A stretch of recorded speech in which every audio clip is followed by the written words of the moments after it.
Muy buenas, saludos a todos. El día de hoy vengo a presentarles. Muy buenas, saludos a todos. El día de hoy vengo a presentarles un tema un poco complicado, para algunos un poco novedoso, inclusive también para mi persona, que es cómo evaluar la curva cinética en resonancia magnética de mama. Y aparte dar unas pinceladas sobre qué es el ADC cuantitativo, ¿no? Lo que nos viene a futuro. Entonces, esta es una paciente de 47 años con antecedente familiar de cáncer de mama, mutación del gen BRCA tipo 2. Las secuencias que paso a mostrar son las secuencias T1, la de la izquierda, y T2, la de la derecha. Suelen ser similares en la resonancia de mama, pero por lo general se diferencian porque la secuencia T2, los tejidos sólidos suelen ser un poco más hipointensos. Entonces empezamos a scrollear, son cortes axiales, y ya comenzamos a ver un nódulo, ¿no? En la mama derecha, en la parte lateral. Seguimos bajando, vemos otra masa, bordes espiculados. Eso es tejido fibroglandular. Pero acá hay otra masa también, que se ve en ambas secuencias. Y un poco abajo vemos otra masa, ¿no? En este caso un nódulo también, con características muy sospechosas. Ahora estoy mostrando secuencias contrastadas, dinámicas, ¿no? La de la derecha en un tiempo mayor a la de la izquierda. Pero vemos que el primer nódulo que habíamos presenciado en las secuencias T1 y T2 presentan captación de contraste. Subimos, la segunda masa espiculada también presenta captación de contraste. La masa mayor también, inclusive es ávida en unas fases más tardías. Y el nódulo pequeño también. Ahora paso a mostrar la secuencia en difusión.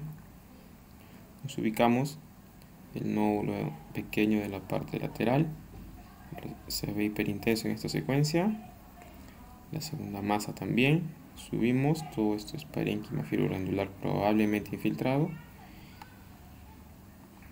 Identificamos la tercera masa mucho más prominente, también con una marcada restricción a la difusión.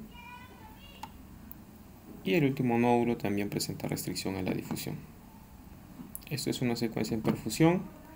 Vemos la lesión nodular lateral, presenta perfusión positiva. La masa adyacente a esta, también una marcada perfusión, se ve mejor ahí.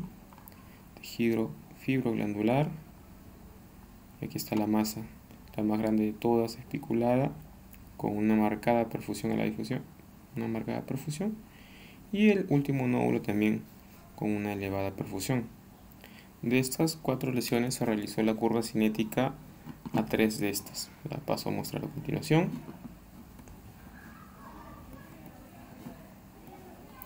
Se realizó de la siguiente manera. Primero, se coloca el ROI en la lesión sospechosa y el segundo ROI comparativo en una área donde no haya ningún tipo de lesión. Se colocan las secuencias dinámicas, vemos cómo capta contraste, y finalmente se pasa a mostrar la curva cinética. En este caso vemos una curva con un pico ascendente rápido y después de la fase pico pasa a descender. Vamos con la segunda curva. Objetivamos la segunda lesión, que era la más grande de todas, y el área comparativa, el segundo ROI, en un área donde no hay nada. Muestra la secuencia dinámica. Del mismo modo, se pasa a observar la curva. Termina la fase inicial, inclusive continúa y después vuelve a bajar. La tercera lesión, a la cual se realizó la curva cinética, se pasa a mostrar. Y el ROI comparativo, ¿no? De la misma manera, se observa esta curva punteada viene a ser el ROI número 2 y la curva más alta es el ROI número 1. Vemos cómo tiene una marcada elevación de pendiente, atravesando inclusive esta línea que viene a ser el término de la fase inicial, y después también vemos que comienza a bajar. Entonces, ¿qué quiere decir esto? Lo paso a explicar a continuación. Bueno, acá voy a hablar en la revisión de cómo evaluar la curva cinética y solamente unas palabras pequeñas con respecto a la de ese cuantitativo. Dentro de la evaluación de la resonancia magnética de mama, BIRADS difiere, ¿no?, de la resonancia de la mamografía convencional y de la ecografía. Hay un nuevo apartado sobre la curva cinética, la cual se divide en dos, en una fase inicial y en una fase posinicial o fase tardía.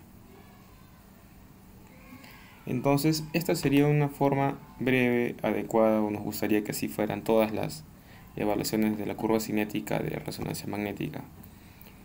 Sería ideal si se vieran así todas las curvas cinéticas, pero como recordamos los ejemplos pasados, no siempre se cumple.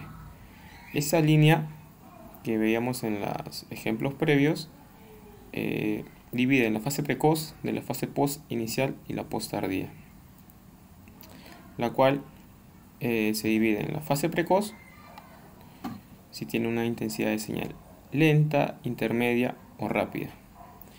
Esta línea vertical, que es el punto de corte, normalmente está entre los 2 a 3 minutos, y posteriormente se evalúa la segunda curva dando un nombre. Si es que comienza a bajar, una curva de lavado, washout, una curva meseta, si continúa de una manera horizontal, y una curva progresiva o parabólica, que es la tipo 1. En términos sencillos, las lesiones benignas tienen una curva persistente. Las lesiones malignas tienen una curva de lavado, algo así como lo que pasa en los hepatocarcinomas. Y la curva en meseta queda en duda. Puede ser o bien benigno o bien maligno. Entonces, acá vemos un ejemplo de un fibroadenoma. Tiene una captación lenta en la fase inicial, posteriormente, y en la fase post-inicial tiene una curva ascendente, es una tipo 1. Entonces, esto nos da más para una lesión benigna, tal como lo demostró la anatomía patológica con fibroadenoma. En este caso tenemos un carcinoma ductal invasor en la fase rápida inicial y posteriormente una curva descendente de washout tipo 3, también altamente sugestivo de una lesión maligna. En este caso no todos van a seguir esa regla, ¿no? Se trató de un carcinoma ductal invasor. Pero como vemos la curva, la parte inicial, la fase precoz, nos dio una curva rápida. Sin embargo, la curva siguiente de la fase tardía siguió de forma ascendente, ¿no? Entonces siempre todo se evalúa en un contexto clínico.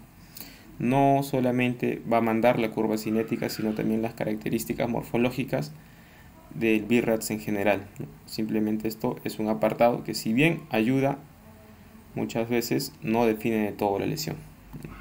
Tiene un margen de error como todos los elementos diagnósticos. Un tumor filoides, vamos a ver cómo es la curva. Tiene una fase inicial rápida, pero en la segunda fase tardía presentó una especie de meseta.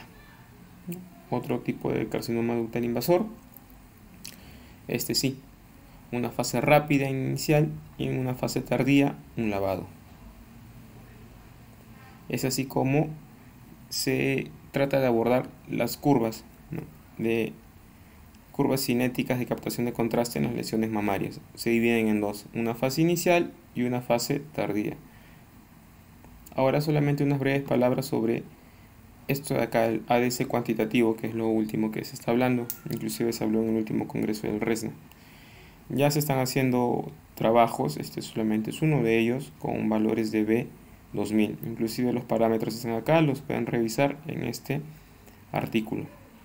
¿Qué nos dice este trabajo? Nos da como punto de corte un 1.3 en el valor de ADC. Lesiones por debajo de 1.3 tienen más probabilidad de ser malignas. Lesiones por arriba de 1.3 tienen más probabilidad de ser benignas.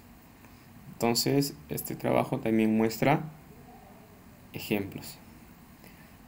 Vemos acá un cáncer grado 3 ¿Cuál fue el valor de ADC cuantitativo? 0.8, ¿no? Menor de 1.3. Finalmente la histología confirmó que fue un cáncer. Vemos aquí una lesión con un valor de ADC de 1.08, menor de 1.3. También la histología demostró ser un cáncer. Esta gran lesión con un valor de ADC de 1.5. La histología mostró un fibroadenoma, lesión benigna. Esta otra lesión, un ADC de 1.8, es mayor de 1.3. La histología lo confirmó también, una lesión infecciosa. Y esta última lesión sospechosa con un valor de ADC cuantitativo muy alto, 2.1, pero la histología al final nos dice que fue una lesión benigna. Muy bueno, eso era lo que les quería mostrar para el día de hoy. Muchas gracias a todos.